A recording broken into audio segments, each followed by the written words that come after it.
What's going on, everybody? My name's Mr. Gravy, and today I lost day 2 of the ESL final qualifiers. I made it to day 2. We had a crazy day 1. I highly recommend going to check out that VOD. I do stream on Twitch.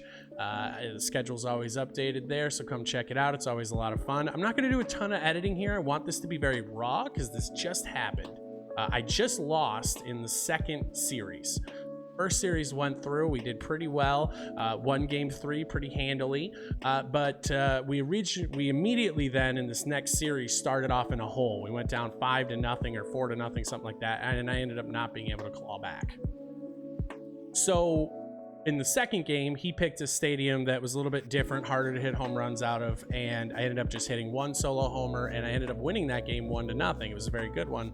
But then game 3 happened, and that was more of a back and forth kind of game. So I want to go through a couple at bats from this too. I think what I'm learning as a new competitive player to MLB The Show, I've always been a pretty good player, especially in ranked seasons and all these other things, BR, all that stuff, but not from a real, I haven't played a lot of real competitive games, but I'm learning from each one I've played in. What I'm really starting to learn is these competitive games are very indicative of who can manage the crisis the best. So that I'm talking stuff like, you know, you hit a ball in the outfield and your outfielder makes a bad animation or a slow animation. He takes an extra base on you and you can get frustrated. Or maybe you throw a ball in the dirt and you really thought your catcher was going to block it. He didn't. Runner gets a second, and now you're in a tougher spot. If you make a bad pitch, he's going to score, that kind of thing. And I think what really separates the great players from the good players is this ability to overcome those obstacles. So I kind of wanted to talk about that a little bit today. A really good obstacle we had here, it was the second inning, bottom of the second, Tommy Pham at the plate. I just pinched hit for him, and I was facing Ryan Yarborough, who in game 1 and 2, I did not get a single hit off of in 4 innings of work. I don't know why the soft tossing lefty really threw me.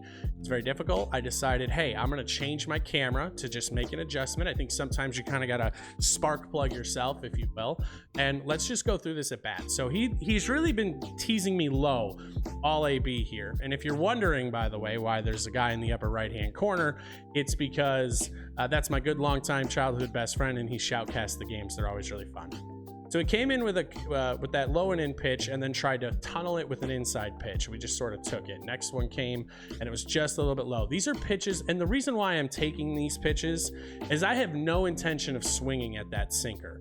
And the reason for that is I know in this spot right here, I have to hit the ball up the middle or I have to get it into a gap. I can't pop out and I can hit the ball on the ground. It won't get me in. If I had nobody out and runners at second and third, I may have swung at that sinker just to put the ball at second base and let that runner score and just kind of play, once again, resource management. But here I knew I had to get a good pitch to hit. So what we're trying to do in situations like this is wait it out. It's okay to swing with 2 strikes. You just got to wait it out sometimes. And this is a good example of that. So right there, he finally leaves me a cutter that catches too much of the plate. And then we're able to hit it for an absolutely huge 3-run homer, which gave us a lead. Unfortunately, Tommy Pham, that Todd Frazier over there, who ended up having a big hit for us, he pinched hit for my Tom Henke, which meant I was almost all but out of pitchers. So I went into the 3rd inning or the 9th inning, depending on how you look at it, down even further. So let's head over there and break down that at bat.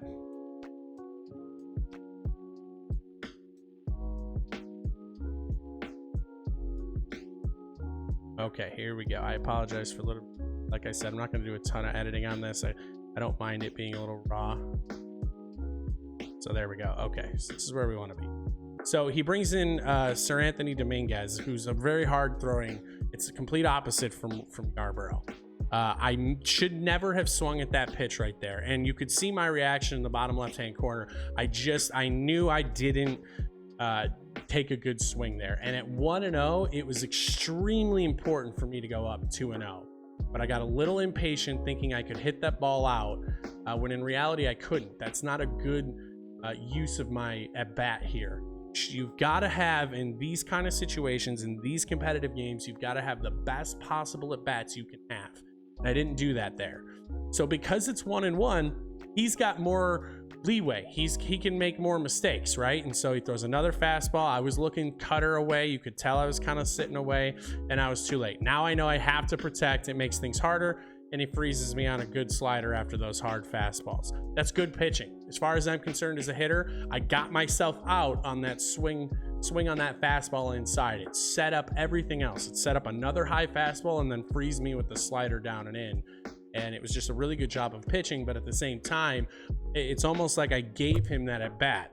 And if you're going to compete in this game, you can't give away at bats. So let's take a look at Rhys Hoskins, who hits after him. This is a situation here where I am no longer going to get beat by a fastball. So I decide I'm going to put my PCI up and in. I refuse to get beat by a fastball, and it's a bat. And the first pitch he throws is a fastball. I just sort of let my thumbstick go. I don't snap to it. I just sort of let it go a little bit, and we're able to turn on it and crush it. So I'm thinking, okay, I've put myself in a position. I can't get too greedy. That's the goal here. We can't get too greedy. I was looking off speed down, and I got it, but it didn't hit the zone. This is Brian Anderson. But here's where things kind of go interesting. That's a fastball right down the middle, and I was late on it, and I popped it up the other way. It's a good pitch to swing at. I probably should have swung at it, but because I got a little too fancy, I kind of took away the approach. You almost are sitting on a slider there, and in reality, I should have just been protecting against the fastball. I'm going to put out a tips video here soon. I'm going to be talking about how to hit the sinker, the cutter, those 102 fastballs, because those are the pitches that you have to sit on. Top players in the game will tell you cannot miss fastball. That's a great example right there of a fastball down the middle that I missed that, I mean, in a lot of ways cost me the inning.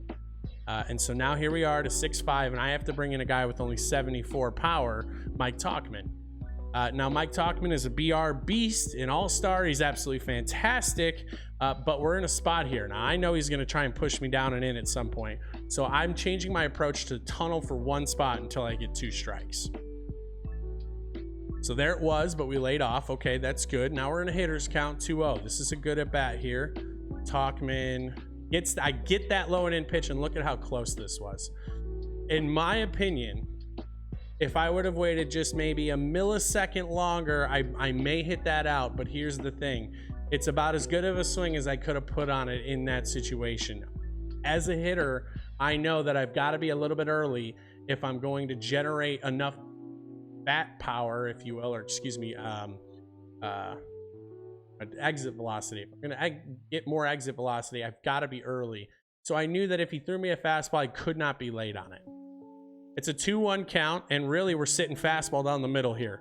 And you know, this was one of those things where we did get it, and I made a really good swing on it. You can see in the lower left-hand corner, just above my head, the PCI, it's not exactly perfect, but it's in a good spot. And it's on the correct part of the barrel for an inside pitch. We turned on it and we hit it very well, but unfortunately with 74 power in a Hall of Fame game, you're not going to get that out. And so that's how I ended up losing the ESL tournament. Those are just a couple things I hope that you guys can learn from me about. If you have any questions, like I said, I do stream on Twitch. Schedule's always updated, and I'd love to see you there. I love talking hitting, and as always, happy hitting.